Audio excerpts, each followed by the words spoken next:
Hi மக்கா, இது Monday vlog. Sunday விலாகில் நான் உங்ககிட்ட ஷேர் பண்ண மாதிரி இன்றைக்கி நான் வந்து சர்ச் தான் வந்து கிளம்புறேன் பார்த்துக்கோங்க. ஸோ எனக்கு இன்றைக்கி உங்ககிட்ட ஒரு முக்கியமான ஒரு விஷயம் வந்து ஷேர் பண்ணணும் அப்படின்னு எனக்கு தோணிச்சு பார்த்துக்கோங்க. என்ன அப்படின்னா, எனக்கு வீட்டு பக்கத்தில் ஒரு பாட்டி வந்து சொல்லி கொடுத்த ஒரு விஷயந்தான். ஸோ பாட்டி வீட்டில் வந்து கோவிட் டைமில் பார்த்திங்கன்னா சின்னதாக ஒரு ப்ரேயர் மீட்டிங் பண்ணுவாங்க. ஸோ கோவிட் டைமில் உங்கள் எல்லாருக்குமே தெரியும், எல்லாருமே வீட்டுக்குள்ளேயே தானே இருந்துகிட்டு இருந்தோம். ஸோ அப்போ எங்கள் ஸ்ட்ரீட்டில் வந்து சின்னதாக ஒரு ப்ரேயர் மீட்டிங் வந்து கண்டக்ட் பண்ணிகிட்டு இருந்தாங்க. ஸோ அப்போ நானும் வந்து ஜாயின் பண்ணியிருந்தேன் பார்த்துக்கோங்க. எனக்கு வந்து பின்ன ரொம்ப ஒன்று அந்த நேரங்களில் ப்ரேயர் எப்படி பண்ணணுங்கிற நாலேஜ் எல்லாம் ஒன்றும் கிடையாது. பாட்டி தான் எனக்கு அதெல்லாமே சொல்லி கொடுத்தது. ஸோ பாட்டி என்கிட்ட ஒரு விஷயம் சொல்லி கொடுத்தாங்க. ஸோ அதுதான் நான் உங்களுக்கு இப்போ ஷேர் பண்ண போகிறேன். ஸோ ப்ரேயரில் வந்து ஃபஸ்ட் திங் நம்ம லேர்ன் பண்ணிக்க வேண்டிய விஷயம் என்னன்னு பாட்டி சொல்லி கொடுத்தாங்க அப்படின்னா, எஸ் ஐ எம் ராங் அப்படின்னு உள்ள அக்செப்டன்ஸ் வந்து நமக்கு இருக்கணும். ப்ரேயரில் நீ உள்ளே போகிறதுக்கு முன்னாடி எஸ் ஐ எம் ராங் அப்படிங்கிற ஒரு அக்செப்டன்ஸ் வந்து உனக்குள்ளால இருந்தால் மட்டும்தான் உன்னோட ப்ரேயர் வந்து ஃபுல்ஃபில் ஆகும் அப்படிங்கிறத வந்து எனக்கு சொல்லி கொடுத்தாங்க. ஸோ இதை ஏன் ரம்யாவுக்கு சொல்லி கொடுத்தாங்க அப்படிங்கிறத ஃபஸ்ட்டு நான் சொல்லிடுறேன். ஸோ ரம்யா பார்த்தீங்கன்னா கோவிட் டைமில், அதாவது ஜீசஸை வந்து யாருன்னே தெரியாமல் அக்செப்ட் பண்ணாத ஒரு ஸ்டேஜில் இருந்த ரம்யா எப்படி அப்படின்னா, நான் வந்து எல்லாருக்கிட்டையுமே ஃபைட் பண்ணுவேன். எனக்கு வந்து யாரு கூடயுமே செட் ஆகாதுன்னு வைங்களேன். எனக்கு பொசுக்குன்னு கோவம் வந்துடும். அவங்க ஒன்று சொன்னாங்கன்னா திருப்பி நான் 100 சொல்லிட்டு தான் அந்த இடத்த விட்டு வருவேன். ஸோ அந்த அளவுக்கு ஒரு மாதிரி பொடுன்னு நிற்கிற ஒரு பர்சன். இந்த அளவுக்கு காமான ஒரு மெச்சூர்டான ஒரு பர்சன் நான் அப்போ கிடையாது. ரொம்ப வந்து பொடுன்னு பேசிடுவேன்.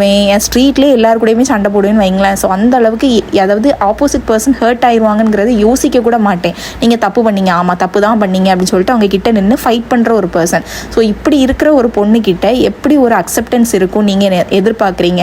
ஸோ என்கிட்ட அக்செப்டன்ஸ் அப்படிங்கிற ஒரு விஷயமே கிடையாது. நான் தப்பு பண்ணேன்னா ஆமாம் நான் தப்பு பண்ணிட்டேன் அப்படிங்கிற ஒத்துக்கிற ஒரு குணம் என்கிட்ட என்கிட்ட கிடையவே கிடையாது.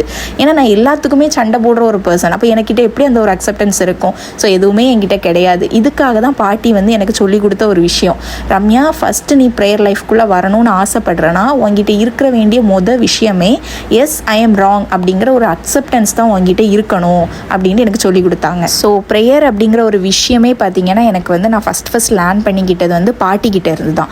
பாட்டி வந்து கொஞ்சமாக எனக்கு வந்து ஃபீட் பண்ணி தான், ஓகே இந்த மாதிரி தான் வந்து காடை வந்து அப்ரோச் பண்ணணும், காட் கிட்ட வந்து இந்த மாதிரி தான் பேச ஆரம்பிக்கணும். ஃபஸ்ட்டே வந்து நான் எப்படின்னா ப்ரேயர் அப்படிங்கிறது எனக்கு தெரிஞ்ச விஷயம் என்னென்னா, காட் கிட்ட ஏதாவது கேட்டால் நமக்கு திருப்பி கொடுப்பாங்க. அதுதான் வந்து காடுக்கும் நமக்கும் இருக்கிற கனெக்ஷன். ஸோ எப்படி ப்ரேயர் பண்ணுவேன் அப்படின்னா, எனக்கு ஒன்றும் ப்ரேயர்லாம் அந்தளவுக்கு ப்ராப்பராக பண்ண தெரியாது. ஜஸ்ட் நான் இப்படி சொல்லிடுவேன், எனக்கு வந்து நீங்கள் இந்த மாதிரி திங்ஸ் எல்லாம் எனக்கு உண்டு, இதெல்லாம் எனக்கு விஷயங்கள் இருக்குது, எனக்கு பண்ணி கொடுத்துருங்க ஓகே அப்படிங்கிற மாதிரி சொல்லிடுவேன். ஏதோ ஃப்ரெண்டு கிட்ட பேசுகிற மாதிரி பேசுவேன். எனக்கு ப்ராப்பராக எந்த மாதிரி ப்ரேயர் அப்படிங்கிறதெல்லாம் தெரியாது. ஸோ அது எல்லாமே பாட்டி தான் எனக்கு வந்து கைட் பண்ணி கொடுத்தது. ஸோ பாட்டி சொல்லி கொடுத்த இந்த விஷயம் எஸ் ஐ எம் ராங் அப்படிங்கிறத நான் அதுக்கப்புறமா தான் ரியலைஸ் பண்ணி நான் வந்து ஒத்துக்க ஆரம்பித்தேன். எஸ் ஐ எம் ராங் தான் அப்படின்ட்டு. எல்லா இடத்துலையுமே நம்ம கரெக்டாக இருக்கணும்னு அவசியம் இல்லை, கரெக்டாக. ஸோ நம்ம தப்பாக நிறைய இடங்களில் இருக்க தான் செய்கிறோம். அதை நம்ம ஒத்துக்கிறதுல என்ன தப்பு இருக்குது? தப்பே இல்லை. நம்ம தப்பு பண்ணோன்னா ஆமாப்பா தப்பு பண்ணிட்டேன்ப்பா இனி என்னப்பா செய்கிறது அப்படின்னு சொல்லிட்டு ஒத்துக்கிறது வந்து பெஸ்ட்டான ஒரு விஷயம் நினைக்கிறேன். ஸோ அது எனக்கு பாட்டி தான் சொல்லி கொடுத்தது. அண்ட் இப்போ என்னோட ப்ரேயரோட பிகினிங் ஸ்டேஜே எப்படி தான் இருக்கும் அப்படின்னா, என்னோட ப்ரேயரில் நான் ஃபஸ்ட்டு காடு கிட்ட சொல்கிற விஷயமே என்ன அப்படின்னா, சாரி நான் இந்தந்த விஷயங்கள்லாம் பண்ணிட்டேன், என்னை மன்னிச்சிருங்க, ஐ எம் சாரி அப்படிங்கிறது தான் என்னோட ஃபஸ்ட்டு வேர்டாகவே இருக்கும் ப்ரேயரில். ஸோ இது சொல்லி கொடுத்ததே பாட்டி தான் பார்த்துக்கோங்க. பாட்டி தான் சொன்னாங்க, நீ வந்து காட் கிட்ட பேச ஆரம்பிக்கிறதுக்கு முன்னாடியே நான் தப்பு பண்ணிட்டேன், என்னை மன்னிச்சிருங்க, இந்த மாதிரி விஷயங்கள்லாம் நான் பண்ணியிருக்க கூடாது, ஆனால் நான் தப்பு பண்ணிட்டேன் அப்படின்னு சொல்லிட்டு நீ வந்து உன்னை வந்து ஒப்பு கொடுத்துடணும், நீ வந்து சாரி கேட்டுறணும் அவர்கிட்ட. அப்போ தான் அவர் வந்து உன்னோட வேர்ட்ஸை வந்து கேட்க ஆரம்பிப்பார். நீ ஃபுல் அண்ட் ஃபுல் ராங்காகவே இருந்துக்கிட்டு அவர்கிட்ட போயிட்டு ஆச்சு பூச்சின்னு நீ பேசினா அது செட் ஆகாது. நீ ஃபஸ்ட்டு உன் மேலே இருக்கிற தப்பை அவர்கிட்ட சொல்லி நான் தப்பு பண்ணிட்டேன்ப்பா என்னை மன்னிச்சிருங்கப்பா அப்படின்னு நீ கேட்கணும். அது வந்து நான் தப்பு பண்ணிட்டேன் அவரே மன்னிக்கட்டும் அப்படிங்கிற மாதிரிலாம் கிடையாது. நீ தான் அவர்கிட்ட உன்னோட தப்பை அவர்கிட்ட சொல்லி என்னை மன்னிச்சிருங்க அப்படின்னு சொல்லிட்டு நீ கேட்கணும் அப்படிங்கிறது பாட்டி தான் சொல்லி கொடுத்தாங்க. ஸோ அதை வச்சு தான் பார்த்தீங்கன்னா நான் வந்து என்னோட ப்ரேயரில் ஃபஸ்ட் பாயிண்ட்டே இதுவாக தான் இருக்கும். நான் இந்த மாதிரி தப்புகள்லாம் பண்ணிட்டேன் என்னை மன்னிச்சிருங்க அப்படிங்கிறது தான் என்னோட ஃபஸ்ட்டு பாயிண்ட்டாகவே இருக்கும்.